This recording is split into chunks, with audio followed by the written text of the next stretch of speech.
I told you things grow big here. Hello, huge movie fanatic Nate, stopping on by. This time I'm coming at you to review the recently released Blu-ray of Prophecy, the monster movie. And having since last year I reviewed the movie itself in a video that was, I don't know, better part or close to an hour long. I'm not going to talk about the movie in this video since I did way too much of that last year. I'll just be talking about the Scream, the Shout/Scream Factory Blu-ray release that they just recently put out. I wasn't sure if I was going to be buying this, but I figured I actually came across it for, I was able to get it for like the low 20s, $21 or something like that, so I figured, oh wow, I was really kind of excited to be able to get it. I mean, I probably was going to get it eventually, but I was able to get it for like $21 or 22 bucks or something like that previously viewed, so I was obviously really excited about that. And having watched it and gotten it and watched the Blu-ray a couple times now, I mean, it's just like a no-brainer. Obviously you've got to have this movie. If you're a fan of this movie as I am, you've got to have this movie on Blu-ray, like so many things or so many movies I've reviewed in the past, stuff like this that I'm absolutely just passionate as all hell about. Movies that are just take place in beautiful forest, green, lush forest, woods environments. They just have to be seen in the best quality resolution possible, and this Blu-ray just makes this movie look so unbelievably fantastic. Finally, the first time I saw Prophecy was, I don't know if it was 97 or something like that on DVD, and of course I loved the movie at the time and looked great on DVD, but I mean this Blu-ray just blows that DVD the hell out of the water. I want to say that it's just like the colors are just more vibrant. Obviously the definition is so much more sharp.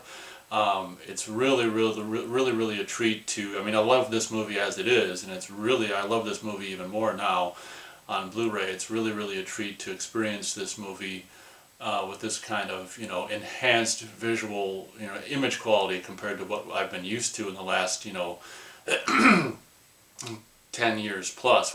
But I'm not exactly sure what they're asking for this title at this moment, but it's relatively bare bones as far as special features goes.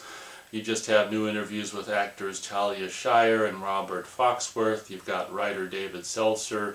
I think that guy was, understandably so. I'm not going to say people shouldn't be bitter or mad about whatever. It seems to me, it's been a long time since I watched these special features, but it seems to me the writer is like really bitter and mad at the director and or production company. He completely like ruined his movie or something. Like it seems like that was something going on with the writer interview. You got special effects artist Tom Berman and Alan, whatever the hell his last name is, and it's funny because you've got mime artist Tom McLaughlin here in theatrical trailer and photo gallery, and it's funny because Tom McLaughlin, of course, would go on to write and direct Friday the 13th Part 6, Jason Lives. So it's just like when I saw his name on the back here, I'm like, oh my gosh, I know that guy, and I didn't know that he had anything to do with the Prophecy. I guess he was some kind of mime artist or mime guy back in the 70s or something like that. This movie recruited his help. I don't even really remember anymore, but I would imagine they recruited his help to try to, figure or have him teach, the people movements about the people who are in the big giant mutant bear outfit or something like that. I'm not exactly sure the capacity of, was he in one of the costumes? He might have, it seemed to me like there was like two different sizes of the mutant bear outfit. Like there was a full-size one and then a smaller one for different kind of perspective, cheat shots or whatever. It seems to me like Tom McLaughlin very well may have been in like one of the suits, maybe the smaller one or something like that. I'm not exactly sure, but regardless, Tom McLaughlin had something to do with probably the mutant bear aspect of production. So it's always, I like that guy. He's just a great personality. I always like seeing video or, interviews with him. So those are the special features. I guess there's more than I was remembering on here, but I don't know. If I'm not really, I don't know, if I'm not really interested in certain aspects, like, I don't know. I mean, to hear from like Talia Shire and Robert Foxworth is cool, but hearing from like the bitter writer and the effects artists and stuff, I mean, I don't know. I mean, it's take it or leave it in my opinion. So as often is the case with a release like this, you've got reversible cover art option, you've got the option for this particular cover art or this cover art. And what's really interesting about the reversible cover art option for this release is, as far as I know, both of the cover art options are original poster art, which is really interesting. Usually when you have reversible cover art, one of the covers is newly commissioned and one of them is original. In the case of this release, as far as I know, both covers are original poster artwork, just different versions of them. I think this is more like maybe a teaser poster with the kind of the mutant embryo, growing and stuff like that, whereas the other one is more like the, original VHS cover art, where it's just the one picture of the mutoid devil bear. That's the wrong movie. This is the mutant bear.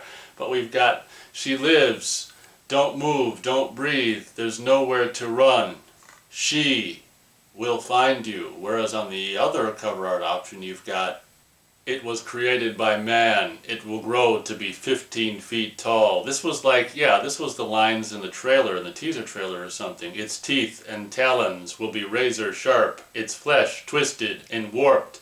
It will walk upright, and when it is born, it will be a mindless, merciless, you know that word, machine of destruction.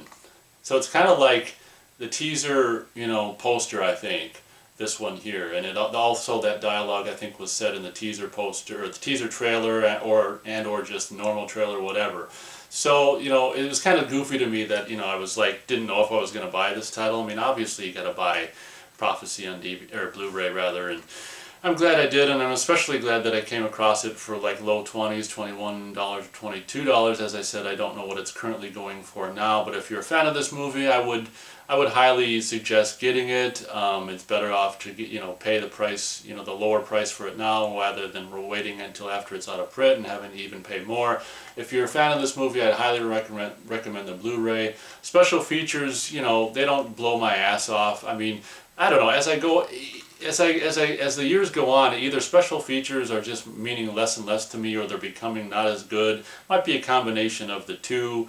As the years go on, I mean, a release like this and any kind of release like it is more about getting, the pristine version of the film as we can, and any kind of special features are kind of just like an icing on the cake. I guess in a lot of, and I guess in certain, circumstances, special features, can and have been really entertaining and good and stuff like that. I guess, I don't know, maybe special features are just getting more boring or not as interesting these days. I mean, let's face it, I mean, seeing behind the scenes stuff is fun, but just seeing people sitting there who have aged 40 years or 41 years, just sitting there in this old decrepit state talking about a movie that they were in 40 years ago, I don't know, it's almost more sad to see that than anything else.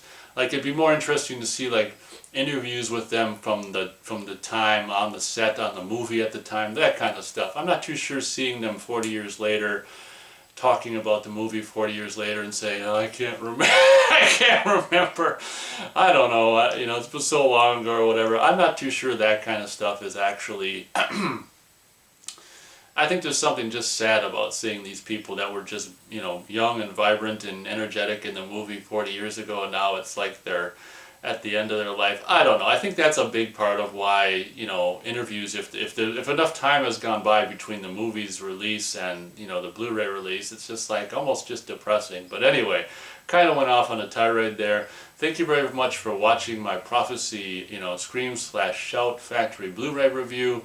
Definitely a title to have if you want to experience the movie in the best possible quality currently on home video. Thank you very much for watching this video, and as always, we'll catch you on the next one.